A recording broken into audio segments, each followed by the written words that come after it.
How often should a marketing plan be revised? Now, I know we all wish that marketing was the set it and forget it, walk away kind of thing. And there are elements to that that really can be true. But in this video, I'm going to show you my exact marketing planning process that I go through each year. Let's dive in.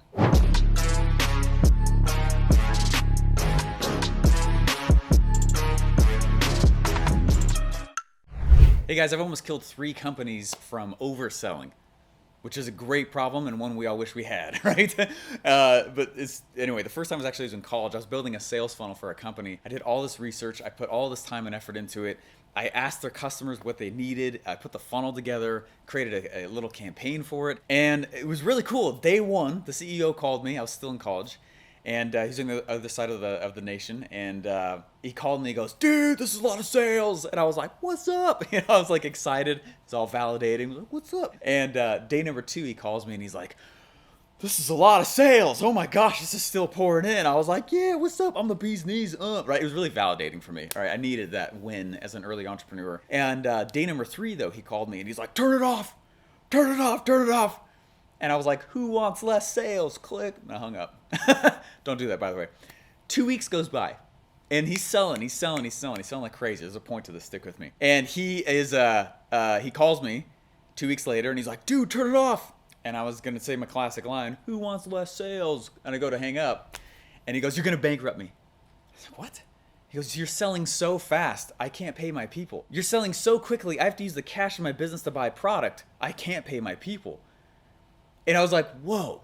And it was the first time in my life I ever realized that a marketing plan and marketing is not a business, right? A sales funnel, the way you bring money in, that's not a business. And what was happening was I was outpacing his business. The revenue arm that I had created was way stronger than his business fulfillment systems. In this video, I'm gonna teach you guys the 4 places that I revised my marketing plan. You need to do this with the lens of the business so you don't kill it. Let's dive in. All right, so very first, guys, quarterly.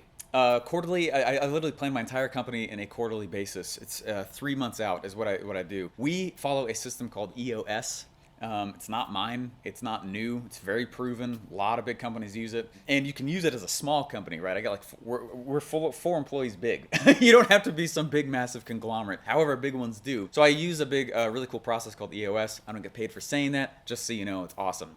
I've used many, but the EOS system, what's really cool is it makes it so that you look at a quarterly view, and you're planning in these 90 days exactly what projects would move the ball forward in a huge way. Okay, so we create a yearly goal, but then we look at it per quarter and we say, what are the things that we need to do? Now, there's really 2 categories, though, of that. While I'm planning quarterlies, right, and we're with the team, it's a full day, we're going through and we're figuring out exactly what the projects are that move the ball forward, but I also create what I call a campaign calendar.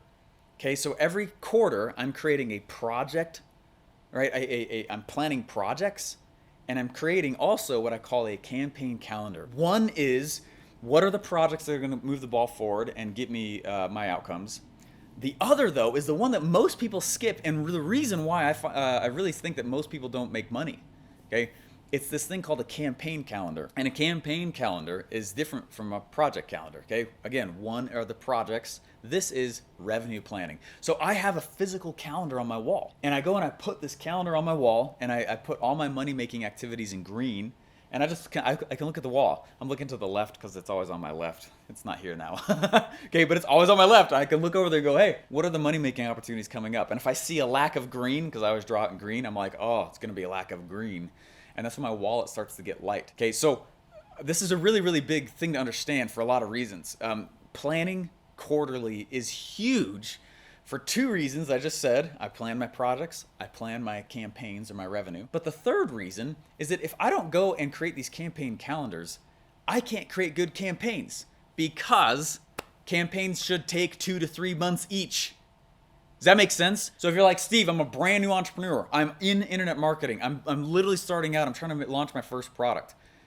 Don't do 1 launch per quarter. And that's the reason we look at this. There's always a crescendo of every single quarter. I'll do smaller things during those 3 months, but there's always a crescendo that's happening. So you can't skip the quarterlies. And as we start, there's been times where we start to move past the 3 month mark and we just start to fall apart as a team. And we're like, oh man, what are we going for? Who's doing what? That quarterly planning meeting is essential for the heartbeat of my business. The second time I revisit my marketing plan is monthly. So quarterly, monthly, you can probably see where this is going. Okay, but I'm looking at it monthly, and basically what we look at is revenue. Okay, I don't care if someone's interested. I don't let people vote with their mouths. They vote with their wallets. So what we do is we measure revenue collected. Okay, and what is the revenue we've actually brought in 1 month, right? Now what's cool about that is that when 1 month has passed, it is a stamp of history. What actually happened? That lets us take some lessons and continue to course correct for the rest of the quarter. That's why we look at it again every single month. Okay, so this is quite simple. What we do is we have a little scorecard, and we're like, these are the things that matter to us in our business. We need to know how many people opted in. We need to know what's the revenue? How much did we spend, right? Who are the new sales coming down the pipeline, right? We have a big list. It's probably like 40 different things that we track weekly.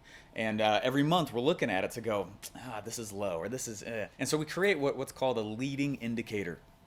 If I'm going to go out, and hopefully this is not too deep, all right? Let me know in the comments if this is making sense, all right? Because this is a big deal, all right? If my goal is to be an Olympian, what are the things that I could control in front of that would pretty much force that outcome? Does that make sense? For example, if I'm going to go and sell something on the internet, I'm a marketer, and have this cool product, what are the things I can control in front of it that will result in a sale? Leads, opt-ins, right? How many people opened the emails? How many people clicked on the email? Does that make sense? Those are leading indicators to the end result, and we want to make sure that we're spot checking that every month.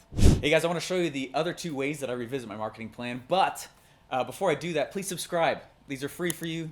They're a lot for us. Okay, subscribe if this is valuable, if you're loving this, but I want to know down below, let's have a little brag sesh. Hey, what's the biggest sale you've ever made? Tell me in the comments below. The third time we revisit the marketing plan is in our weekly meeting. We run the entire company on a 90-minute meeting each week. That's awesome. It's so nice. But it only works if we do this one thing. Okay, throughout the week, everyone on our team is required to be looking for issues. Guys, you want problems in your company. As an entrepreneur, you're a problem solver. That's what you do. But if you don't have a place, an environment for people to load up the issues they see in the company, they start to bottle up and things begin to break in the company. And so what we do throughout the week is we have what's called an issues list. In the issues list, every single week, we're sitting back and we're writing down what the issues are. And just, spur of the moment thing, let's log the issue. Spur of the moment thing, let's log the issue. Log the issue. And then what we do in this 90-minute meeting each week is we just go through the issues. All right, we revise where our goals are for sure, but we look at the issues and we spend 90 minutes focusing on problem solving. You have to, oh my gosh, guys, there's probably a year and a half where we did not give an opportunity for this, and it was terrible. It was awful. I'd say almost even 2 years. Giving me and my team the opportunity to sit and talk about problems and not just be flexing all the time on what's awesome. Oh my gosh. This changes the entire heartbeat of the company. It also gives you people on your team a safe location, if you will, to talk about the crap. What's not working? What are the things coming in? Maybe there's way too many support tickets coming in with clients saying X, Y, and Z. That's a pattern. We should probably look at that. Does that make sense? We're religious about this meeting. This is a 90-minute meeting each week. We reassess our goals for sure, but the focus is to already have had accumulated a big list of problems and then just squash them for an hour and a half. The fourth time I revisit my marketing plan is every freaking day. Okay, you guys, you need to look at this every day. How often should a marketing plan be revised or revisited? I keep saying revised. Hey, what's interesting is, okay, when I worked for Russell Brunson at ClickFunnels, we had a saying, and if you are young, cover your ears. It was that outsourcing marketing is like outsourcing your sex life. You're never going to do that. Okay, that was our saying. Yeah, and it's so true. Any company that sits back and says, how often should we be revising our marketing plan? Man, you look at that every day. Every day. You should be looking forward and say, what are the next things coming out? I don't even work with a business where the owner is not also the marketer. This is so huge. If the marketer is the one in the driver's seat, things probably are going to go pretty well. Okay, so this is what I do on a daily. And I started doing this when I even bootstrapped this from a couch, from my couch just in my house, and did that for years, guys, before ever building something like this, right? We built this, put it together, it's awesome, but the way that I ran it is I get up in the morning and I would say, what are the 3 things I'm going to get done today? And so we call it, what are your 3? And every single morning we say, what are the three? What are the three? What are the three? And everyone knows that I'm going to ask that. So 9 a.m. is a standing meeting where everyone says, and sometimes it's over text, we say, what are your three? What are your three? What are your three? And what we're saying is, what are the three things that you're going to get done that if there was the only three things you got done today, it will move the ball forward, move the company forward, and lead to more revenue. Hey guys, I got a free gift here for you. It is new, it's awesome. We had a ton of fun doing it last time. It is a 5-day free sprint to help you guys build your perfect offer. Building an offer is hard. It's also the most important part of being on the internet, and I'm gonna help you guys do that in a live sprint style challenge with me. Go to buildyourperfectoffer.com. The link is in the comments.